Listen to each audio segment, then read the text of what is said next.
后来乡亲继续来看台中一个60岁咧卖猪肉乡亲，常常胸坎仔起痛，搁来发烧，烧2天烧袂退，到病院去挂急诊，结果发现伊体内出现一种一般人真罕见的猪链球菌。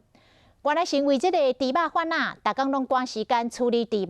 常常都一个无小心，就甲手挂着伤，加上伊无来挂手笼保护，受伤的手就浸入个血水当中。 所以细菌就经过空喙走入伊个体内，差一点仔就无命。这60岁阿伯也是卖猪肉的，伊的手顶面一空空喙，拢是处理猪肉的时造成的，因为空喙感染到，险啊都无命。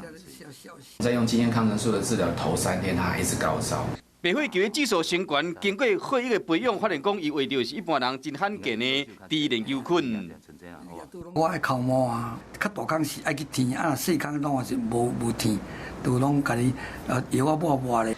伊甲医生讲，做事的时处理猪肉无挂手笼，手时常互刀啊刣着伤，着伤的手又搁浸伫猪血水内面。医生讲，就是因为安尼细菌经过空喙入到体内，造成菌血症，加在伊的情形无严重。在2005年的时候，四川有发生一个大规模的爆发，大概有200个人发病，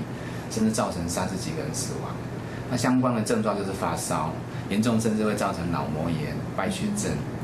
那有些人真的造成失聪。猪链球菌有猪传猪、有猪传人的案例，医生提醒讲，像伊安尼猪肉贩仔做事的时，更加应该保护双手，因为一旦若握到猪链球菌，上介严重有可能是败血症，甚至无命。